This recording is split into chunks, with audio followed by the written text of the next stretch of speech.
Mungkin dokter itu berkata bohong, dan dia diagnosisnya ngawur, ucap Naila yang tengah mengemudi mobilnya. Gak mungkin, Nay. Dokter itu sudah disumpah. Gak mungkin perkataannya bohong, ucap Rani sambil murung. Lalu siapa yang telah melakukan hal keji ini sama kamu?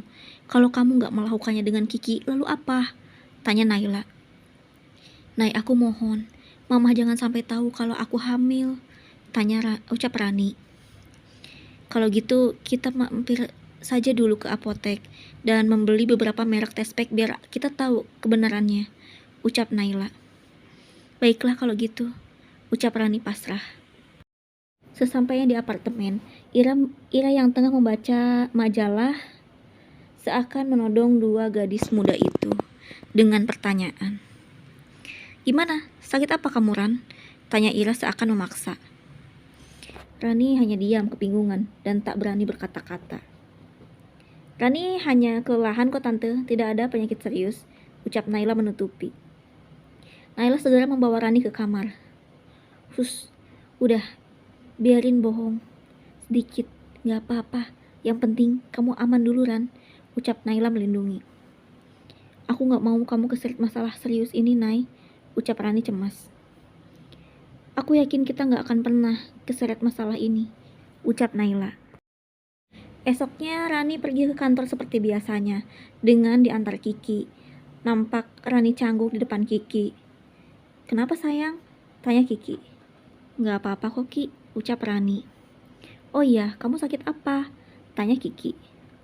Aku hanya kecapean, singkat Rani. Kata ibuku kita butuh fitting baju pengantin sekali lagi. Kata desainer kemarin, dia belum pas untuk mengukur pasti tubuh kamu, Ran, ucap Kiki lagi. Aduh, tapi aku gak mau sama desainer yang itu. Parfumnya bikin aku ingin muntah, ucap Rani. Ya ampun. Ya sudah, besok aku bilang sama ibuku, ucap Kiki. Sampai di kantor itu Rani melihat sang direktur jalan sendiri tanpa didampingi oleh Foni. Rani berjalan menuju sang bos. Pagi Pak Antoni, ucap Rani. Hai Ran, ucap Antoni. Kemana Mbak Foni Pak? Tanya Rani. Foni dipanggil pihak rumah sakit, katanya ada hal penting. Mungkin pemeriksaan kehamilannya, ucap Antoni. Ya Tuhan, aku lupa untuk cek ke rumah sakit, batin Rani. Hari ini ada meeting dengan klien, tolong siapkan beberapa berkas yang saya butuhkan, ucap Antoni. Di tempat lain, Foni melihat catatan yang dia cari selama ini dan dia menemukan arsip tentang program bayi tabungnya. Dan di tanggal itu ternyata yang menerima bayi tabung adalah Rani, sekretaris dari Antoni. Hal itu membuat Foni marah dan mengamuk. Kenapa bisa terjadi seperti ini? Teriak Foni. Foni mendatangi kediaman Antoni dengan penuh amarah. Dia masuk ke kediaman mewah itu tanpa permisi. Terlihat nenek Bonita kesal dan segera mencegah Foni. Hei, siapa yang suruh kamu masuk? Tanya Bonita. Ini rumah Antoni dan sebentar lagi kami akan menikah. Maka rumah ini akan menjadi rumah saya, ucap Foni. Jangan kurang ajar ya kamu. Keluar atau saya panggil security, ucap Bonita. Silakan saja panggil security. Saya sama sekali tidak takut sama orang macam Anda, apalagi hanya seorang nenek tua yang sudah pasti tidak panjang umur, ucap Foni. Kurang ajar ya kamu. Siapa yang sudah mengajari kamu hal seperti ini? Tanya Bonita dengan nada kerasnya. Apa? Anda baru tahu? Ucap Foni angkuh. Ini yang membuat aku tidak suka dengan wanita sepertimu. Sombong dan tidak punya sopan santun sama sekali, ucap Bonita. Untuk apa saya banyak hormat pada nenek yang sama sekali tidak hargai saya sebagai calon cucu menantu, ucap Foni lagi. Kamu ini ingin saya hargai. Enak saja kamu ya, ucap Bonita. Kalau gitu, terima ini, teriak Foni sambil memukul kepala Bonita hingga berdarah dan Bonita pun tak sadarkan diri. Meeting dengan klien telah usai. Foni datang memeluk Antoni. Mereka bermesraan di depan Rani. Rani hanya bisa sabar dan menundukkan pandangannya. Sayang, akhirnya aku hamil, ucap Foni dengan bahagia. Apa? Kamu hamil? Tanya Antoni.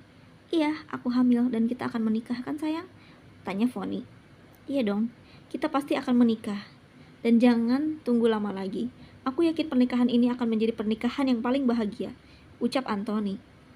Sepertinya akan kurang bahagia karena pernikahan ini tidak direstui oleh nenek, ucap Foni murung. Akan aku jelaskan sama nenek. Aku yakin nenek akan mengerti, ucap Anthony menenangkan calon istrinya.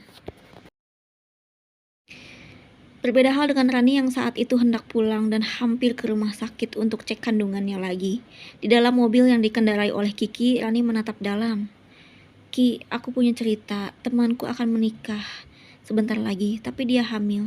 Kehamilannya sangat misterius tanpa tahu siapa yang melakukan hal itu padanya. Kira-kira kamu mau nggak terima keadaan dia kalau kamu jadi calon suaminya? Tanya Rani. Jelas tidak, ucap Kiki tegas. Kenapa? Tanya Rani cemas. Buat apa aku menikahi gadis yang tidak jujur? Ucap Kiki. Bagaimana dengan pernikahannya? Tanya Rani. Batalin aja lah, ngapain dilanjutin sih? Tanya Kiki. Mereka sudah sampai di rumah sakit, namun Kiki dilarang masuk. Kiki hanya menunggu di mobil. Rani masuk ke rumah sakit dan segera bertanya ke resepsionis. Rani memeriksa dirinya dan tentu saja dia masih dinyatakan hamil. Hingga dia menanyakan program KB-nya, namun dalam catatan dokter, Rani terdaftar sebagai gadis penerima inseminasi. Dan inseminasi yang diterimanya adalah dari Tuan Anthony Pratama, yaitu bosnya sendiri. Rani tertegun melihat surat itu. Dia tak menyangka, di dalam rahimnya ada janin dari bosnya. Aku mengagumi Pak Anthony, tapi aku juga tidak bisa kalau harus menerima takdir ini. Batin Rani sambil menangis. Foni mencabut ayudi yang terpasang di rahimnya. Sesaat dia hendak ke kantor, dia melihat Anthony yang tengah kesal dengan sikap Foni. Foni mendekati Anthony dan memeluknya. Anthony dengan marahnya dia melepaskan pelukan itu. Kamu kenapa sayang? Kamu kasar sekali, ucap Foni. Jujur sama aku, kamu gak hamil kan? Tanya Anthony. Aku hamil kok, ucap Foni. Namun Anthony melihat surat hasil dari rumah sakit yang menyebutkan keberhasilan kehamilan atas nama Anthony dan Rani. Kalau gitu, aku akan bertanggung jawab atas kehamilan Rani, ucap Anthony. Namun dengan amarahnya, Foni memukul Anthony hingga tersungkur dan kepalanya berlumuran darah. Gak akan aku biarkan gadis jalang itu merebut kamu, Anthony, ucap Foni kejam.